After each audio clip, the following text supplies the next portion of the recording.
President Trump has just started talking about this horrendous air accident in Washington. This is what he's saying in the White House at the moment. This was a dark and excruciating night in our nation's capital and in our nation's history, and a tragedy of terrible proportions. As one nation, we grieve for every precious soul that has been taken from us so suddenly, and we are a country of we are in mourning. This is really shaken a lot of people, including people, very sadly, from other nations who were on the flight. For the family members back in Wichita, Kansas, here in Washington, D.C., and throughout the United States and in Russia, we have a Russia contingent of very talented people. Unfortunately, were on that plane. Very, very, very sorry about that. Whose loved ones were aboard the passenger jet. We can only begin to imagine the agony that you're all feeling. Nothing worse. On behalf of the First Lady, myself, and 340 million Americans, our hearts are shattered alongside yours, and our prayers are with you now and in the days to come. We'll be working very, very diligently in the days to come. We're here for you to wipe away the tears and to offer you our devotion, our love, and our support. There's great support. In moments like this, the differences between Americans fade to nothing compared to the bonds of affection and loyalty that unite us all, both as Americans and even as nations. We are one family, and today we are all heartbroken. We're all searching for answers.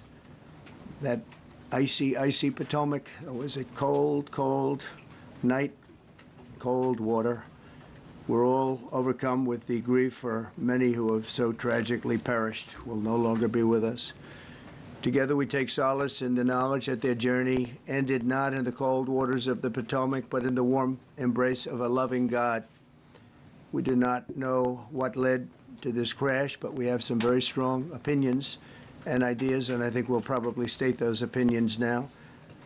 Because over the years I've watched as things like this happen, and they say, well, we're always investigating, and then the investigation 3 years later, they announce it. We think we have some pretty good ideas, but we'll find out how this disaster occurred, and we'll ensure that nothing like this ever happens again.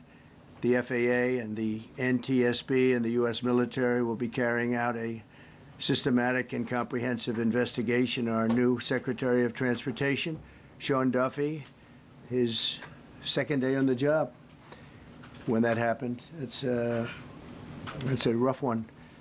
We'll be working tirelessly. He's a great gentleman. The whole group these are great people, and they are working tirelessly to figure out exactly what happened.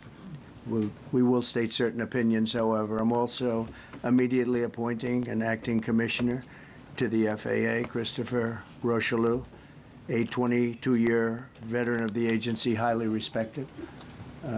Christopher, thank you very much. Appreciate it. We must have only the highest standards for those who work in our aviation system. I changed the Obama standards from very mediocre at best to extraordinary. You remember that. Only the highest aptitude, they have to be the highest intellect and psychologically superior people were allowed to qualify for air traffic controllers. That was not so prior to getting there. When I arrived in 2016, I made that change very early on because I always felt this was a job that, and other jobs too, but this was a job that had to be superior intelligence, and we didn't really have that, and we had it. And then when I left office and Biden took over, he changed them back to lower than ever before. I put safety first. Obama, Biden, and the Democrats put policy first. And they put politics at a level that nobody's ever seen, because this was the lowest level. Their policy was horrible, and their politics was even worse. So as you know, last week, long before the crash, I signed an executive order restoring our highest standards for air traffic controllers and other important jobs throughout the country. So it was very interesting.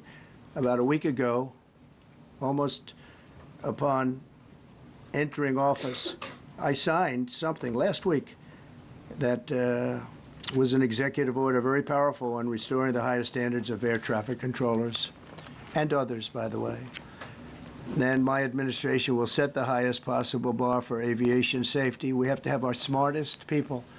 It doesn't matter what they look like, how they speak, who they are. It matters intellect, talent, the word talent. They have to be talented, naturally talented geniuses. You can't have regular people doing that job. They won't be able to do it.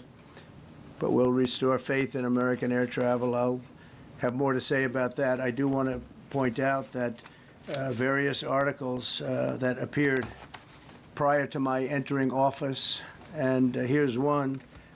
The FAA's diversity push includes focus on hiring people with severe intellectual and psychiatric disabilities. That is amazing. And then it says FAA says people with severe disabilities are most underrepresented segment of the workforce, and they want them in, and they want them, they can be air traffic controllers. I don't think so. This was in January 14th, so that was a week before I entered office. They put a big push to put diversity into the FAA's program.